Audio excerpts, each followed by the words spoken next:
Hello everyone, in this video I'm going to discuss the methods of job analysis. तो before starting let's have a quick review of what is job analysis. तो job analysis एक process है, ठीक है, जिसमें analyst एक particular job की क्या importance है, क्या requirements है और उसकी क्या ड्यूटीज होंगी, ये सारी चीज़ों को एनालाइज करता है. तो इस पूरे प्रोसेस को जॉब एनालिसिस कहते हैं. और दूसरी चीज़ ये कि जॉब एनालिसिस जब हम करते हैं तो ये बात आप ध्यान में रखिएगा कि आप जिस भी ऑफिस में हो, जिस भी ऑर्गेनाइजेशन में हो, वहाँ पे आपको जिस पर्टिकुलर जॉब की जॉब एनालिसिस करनी है, ठीक है, कि ये एक जॉब है और इसके अंदर क्या क्या ड्यूटीज होती हैं, क्या क्या मतलब वही पूरा प्रोसेस जॉब एनालिसिस वाला, ये सब आपको जिस जॉब का करना है तो आप उस ऑर्गेनाइजेशन में जो भी पर्सन उस पर्टिकुलर जॉब को अभी कर रहा है करंट में, आप उसी को ही एनालाइज करोगे. ठीक है, मतलब जॉब को ही एनालाइज करना है, उस पर्सन को एनालाइज नहीं करना है. कि हम ये देखेंगे कि उस जॉब में उसको क्या क्या प्रॉब्लम्स आ रही हैं या क्या क्या ज़रूरतें हैं उस जॉब की, क्या क्या नीड्स हैं, रिक्वायरमेंट्स हैं, क्या क्या स्किल्स हैं, ये सब हम उस पर्सन को इवेलुएट करके, पर्सन को नहीं, पर्सन के काम को इवेलुएट करके हम उस जॉब के बारे में चीज़ें पता कर लेंगे. तो ये जो चीज़ होती है इसको जॉब एनालिसिस कहते हैं. ठीक है, one of the purposes may be to describe the task done on the job and to estimate what abilities and personal qualities are required to those tasks well. तो ये एक मेन पर्पस है कि उस जॉब में कि जो भी हम जॉब को एनालाइज करें, उस जॉब की क्या क्या रिक्वायरमेंट्स हैं, क्या क्या एबिलिटीज़ होनी चाहिए उस जॉब को करने के लिए, क्या क्या पर्सनल क्वालिटीज़ रिक्वायर्ड हैं उस जॉब को में जो टास्क हैं उसको अच्छे से करने के लिए. तो जो मेन पर्पस होता है जॉब एनालिसिस का, ठीक है, वो ये है कि जो जॉब है उसको एक मतलब एक सही बंदा उस जॉब पे हम रख पाए. ठीक है, मतलब कोई जो उस पर्टिकुलर जॉब को अच्छे से कर पाए हम उसी को ही उस जॉब में रखें, कोई और ना आने पाए. जो भी एम्प्लॉय है उसकी परफॉर्मेंस को एसेस करना, ठीक है, उस जॉब में जो टास्क वो कर रहा है वो कितना ज़्यादा इम्पोर्टेंस रखता है उस ऑर्गेनाइजेशन के लिए. ठीक है, उस जॉब को करने के लिए जो एम्प्लॉय है उसको क्या क्या ट्रेनिंग और क्या क्या डेवलपमेंटल नीड्स हैं उसकी उस जॉब के लिए, उसको अच्छे से प्रोडक्टिव करने के लिए. तो ये पर्पस होता है किसी भी जॉब को एनालाइज करने का, मतलब जॉब एनालिसिस करने का. अब कलेक्ट क्या करते हैं, what to collect during job analysis. ठीक है, तो तीन चीजें कलेक्ट करते हैं, job content, job context and job requirements. Job content में हम जॉब एक्टिविटीज की बात करते हैं. ठीक है, it includes in a specific job. ठीक है, उस जॉब के अंदर जो स्पेसिफिक जॉब एक्टिविटीज है वो सारी, like duties of an employee क्या होंगी, हमें क्या एक्चुअल जो एम्प्लॉयज है वो क्या करेगा, मशीन, टूल्स, इक्विपमेंट जो उस जॉब को करने में यूज होंगे, एडिशनल टास्क जो भी वो जॉब के अंदर रिक्वायरमेंट होंगे, मतलब आप जो जॉब से स्पेसिफिक एक्टिविटीज रिलेटेड है वो आ जाती हैं जॉब कंटेंट में. तो जॉब एनालिसिस करते टाइम हम जॉब कंटेंट को कलेक्ट करते हैं कि उस जॉब में क्या क्या ये सारी चीजें होंगी. यहाँ पे जो पॉइंट्स लिखे हुए हैं,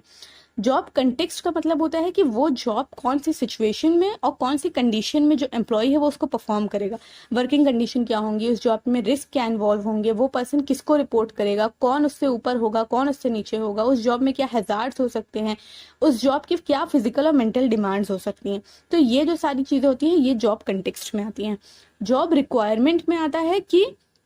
जो भी मतलब स्पेसिफिक रिक्वायरमेंट्स हैं जो उस कैंडिडेट को एलिजिबल बनाता है फॉर दैट पर्टिकुलर जॉब. तो उसकी नॉलेज क्या है, उसके अंदर स्पेसिफिक स्किल्स क्या है, उसकी पर्सनल एबिलिटीज, उसकी एजुकेशन क्वालिफिकेशन, पर्सनल कैरेक्टरिस्टिक्स. तो ये जब हम जॉब एनालिसिस करते हैं तो ये तीन जो चीज़ें हैं, इन तीनों चीज़ों को हम एनालाइज करते हैं, इन तीनों चीज़ों को बेसिकली हम कलेक्ट करते हैं. अब वो कलेक्ट कैसे करते हैं उसके मेथड्स हैं. ठीक है, first method is interview method. उस पर्टिकुलर जॉब में जो भी पर्सन है, हमें जो इस जॉब को एनालिसिस करना है, जिसका जॉब एनालिसिस करना है, उसका हम इंटरव्यू लेंगे. अब इससे बेस्ट तरीका क्या होगा कि जो भी पर्सन उसके अंदर है, जो जॉब वो ऑलरेडी कर रहा है, वो खुद ही बताएगा कि मैं उसकी क्या क्या उसको प्रॉब्लम्स फेस करनी पड़ती हैं, क्या क्या इनसिक्योरिटीज़ हैं, क्या क्या फियर्स हैं उसको करियर को लेके, क्या पर्टिकुलर स्किल्स, क्या पर्टिकुलर टेक्निक्स वो यूज़ करता है वाइल परफॉर्मिंग उस द जॉब. ठीक है, दो तरह के इंटरव्यू हो सकते हैं, फॉर्मल और इनफॉर्मल इंटरव्यूज़. तो फॉर्मल इंटरव्यू के अंदर प्री रिक्वायर्ड मतलब जो सेट ऑफ क्वेश्चंस होते हैं वो पहले से डिटरमिन्ड होते हैं, हमें पहले से हमने फ्रेम करके रखे होते हैं कि हमें ये क्वेश्चन पूछना है. इनफॉर्मल इंटरव्यू का मतलब कि वो एक फ्लो ऑफ कॉन्वर्जेशन की तरह होती है, जैसे मतलब नॉर्मल बातचीत होती है उस तरह से. ये जो मेथड है, ठीक है, इंटरव्यू मेथड, इसमें जो भी एम्प्लॉय है वो क्या अपने जॉब के बारे में सोचता है, अपनी रिस्पॉन्सिबिलिटीज़ के बारे में क्या सोचता है, ये सब हमें एग्जैक्टली पता चल पाता है. ठीक है, क्योंकि ये जो एम्प्लॉय है वो खुद एनालाइज करता है अपनी जॉब को. ठीक है, तो ये बहुत ज़रूरी है कि एक ऑनेस्ट और ट्रू फीडबैक के लिए जो क्वेश्चन फ्रेम करे गए हैं इंटरव्यू के लिए वो अच्छे से फ्रेम किए जाएं, उसके अंदर कोई एरर्स ना आए, और वो मतलब अगर जैसे और भी जितने ज़्यादा लोग हैं उस पर्टिकुलर जॉब के में काम कर रहे हैं, ठीक है, मान लीजिए 4-5 जॉब है एक ही नेचर की, एक ही जॉब है, तो हम उन 4-5 लोगों का ही इंटरव्यू लेंगे ताकि एक पूल ऑफ रिस्पॉन्सेज बन पाए, ठीक है, ताकि हम उसको आगे जनरलाइज कर पाए कि इस पर्टिकुलर जॉब की ये रिक्वायरमेंट है, ये स्पेसिफिकेशन है, ये डिस्क्रिप्शन है। ओके, ऑब्जर्वेशन मेथड में आएगा कि जो भी एनालिस्ट है वो खुद ऑब्जर्व करेगा उस पर्सन को जिसकी जॉब एनालिसिस करनी है, ठीक है। अब ये आप ध्यान में रखिए कि पर्सन को भले ही हम देख रहे हैं, ऑब्जर्व कर रहे हैं, लेकिन एक्चुअल में हमें पर्सन को इवैल्यूएट नहीं करना, हमें जो वो काम कर रहा है, वो जो जॉब है, हमें उसको एनालाइज करना है, ठीक है। तो हमें पर्सन से कोई लेना देना नहीं है। अब वो जो इंसान है वो क्या क्या परफॉर्म्ड और नॉन परफॉर्म टास्क हैं उसके, ठीक है, क्या ड्यूटीज वो कर रहा है, क्या ड्यूटीज वो नहीं कर रहा है, ये सारी चीजें एनालिस्ट ऑब्जर्व करेगा। क्या क्या उसने फुलफिल्ड जो उसकी रिस्पॉन्सिबिलिटीज हैं जो वो फुलफिल कर चुका है, क्या क्या अनफुलफिल्ड रिस्पॉन्सिबिलिटीज और ड्यूटीज हैं जो उसने फुलफिल नहीं करी हैं, कौन से मेथड्स हैं, कौन से तरीके हैं, कौन से स्किल्स हैं जो वो यूज़ करता है वाइल परफॉर्मिंग हिज ड्यूटीज़, क्या क्या मेंटल और इमोशनल एबिलिटीज़ वो यूज़ कर रहा है या मतलब to handle challenges and risk, ठीक है। तो ये सारी जो चीज क्वालिटीज़ हैं, ये सारी जो चीज़ें हैं, एस्पेक्ट हैं, ये सब एक एनालिस्ट ऑब्जर्व करता है। अब चाहे वो कोई सा भी ऑब्जर्वेशन हो, आप कहीं पे भी ऑब्जर्वेशन मेथड पढ़ो किसी भी रेफरेंस में, तो उसमें एक उसका लिमिटेशन यही होता है कि ऑब्जर्वेशन मेथड में बायसनेस इंक्लूड होता है, क्योंकि जो भी पर्सन ऑब्जर्व कर रहा होता है उसके अपने बायसनेस, अपने पक्षपात वो चीज़ें करता है, ठीक है। तो ये बहुत ज़रूरी है कि जो जॉब एनालिस्ट है उसको एक प्रॉपर ट्रेनिंग दी जाए ताकि वो एक अनबायस्ड तरीके से जॉब एनालिसिस कर पाए, ठीक है।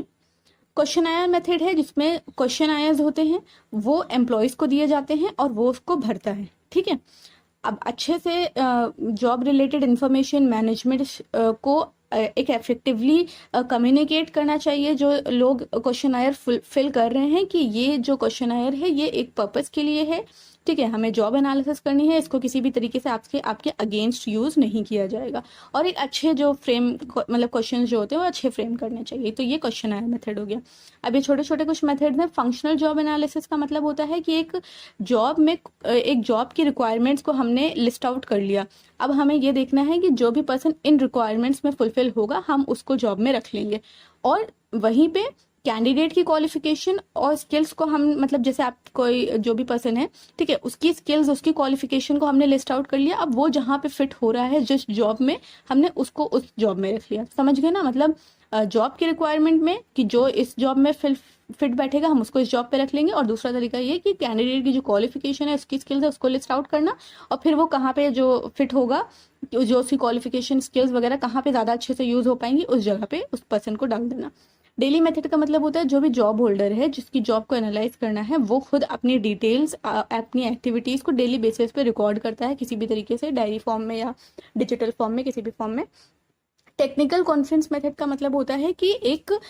जो सुपरवाइजर्स की सर्विसेज ली जाती हैं जिनके पास एक्सटेंसिव नॉलेज होती है उस जॉब के बारे में, और एक कॉन्फ्रेंस की तरह ऑर्गेनाइज किया जाता है। उसके बाद जो एनालिस्ट है वो डिस्कशन स्टार्ट करता है और फिर इससे डिटेल्स जो होती हैं उस जॉब के बारे में वो पता चल पाती हैं, क्योंकि सारे लोग एक्सटेंसिव नॉलेज वाले हैं तो इससे अच्छा डेटा कलेक्ट हो जाता है उस जॉब के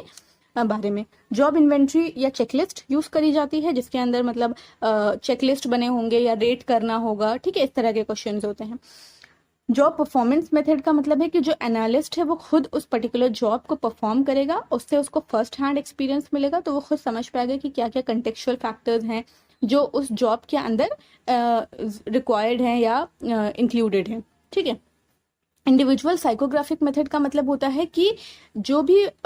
लोग हैं जो एक जिसका मतलब जो पर्टिकुलर जॉब का एनालिसिस हो रहा है उसमें वो लोग सक्सेसफुल हो गए हैं, ठीक है, उसमें मतलब उन्होंने अच्छा काम किया, वो अच्छा काम करते हैं उसका, तो हम उनकी जो मेंटल क्वालिफिकेशन है यानी मेंटल जो उनकी एबिलिटीज हैं, मेंटल पिक्यूलरिटीज हैं, उनको हम नोट डाउन करेंगे, ठीक है, जितने लोग भी उस पर्टिकुलर जॉब में सक्सेसफुल हो गए। उसके बाद हम उसको एक ग्राफ फॉर्म में बना देंगे, तो अब हमें ये पता चल जाएगा उस ग्राफ को देखकर कि कौन सी क्वालिटीज हाइयर हैं जो मतलब उन लोगों के अंदर थी जिनके मतलब जो उस जॉब को कर रहे थे। तो इंडिविजुअल की साइकोग्राफिक एक वो बना देना ग्राफ। जॉब साइकोग्राफिक का मेथड का मतलब होता है कि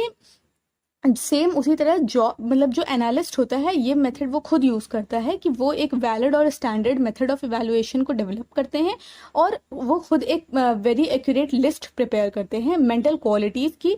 जो उस पर्टिकुलर जॉब को किसी भी जॉब को मतलब करने के लिए ज़रूरी हैं, रिक्वायर्ड हैं, ठीक है। तो वो खुद ही से ही अपने आप से जो स्टैंडर्ड जॉब क्वालिटी मतलब जॉब मेंटल एबिलिटीज ज़रूरी हैं उनकी एक लिस्ट बना लेते हैं और उसके बाद उसी चीज़ का एक ग्राफ डेवलप कर लेते हैं। तो उससे पता चल जाता है कि हाँ ये क्वालिटीज़ हाई हैं जो इस पर्टिकुलर जॉब के लिए रिक्वायर्ड होंगी। तो इंडिविजुअल में हम जो ऑलरेडी उस जॉब में सक्सेसफुल हो चुके हैं हम उनका मेंटल एबिलिटीज़ का एक ग्राफ बनाते हैं। जॉब साइकोग्राफिक मेथड में जो एनालिस्ट होता है वो खुद अपने आप से जो मेंटल क्वालिटीज नेसेसरी हैं उस जॉब को परफॉर्म करने के लिए उनको लिस्ट आउट करके उनका ग्राफ बनाता है। ओके,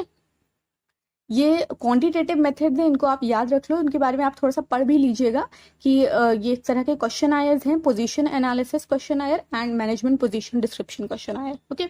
तो ये मतलब आप थोड़ा सा देख लीजिएगा कि इसके अंदर कितने क्वेश्चंस हैं एंड ऑल, थोड़ा बहुत इसके बारे में पढ़ लीजिएगा बस। बाकी ये क्वेश्चन आयर्स हैं, आप इसको मतलब यूज़ कर सकते हो बाय एलिमिनेशन ऑप्शन वगैरह करने में, तो इससे आपको हेल्प हो जाएगी थोड़ी सी। ये मैनेजमेंट स्टडी गाइड .com पे एक आर्टिकल है, आप थोड़ा सा इसको डाल के ये टॉपिक्स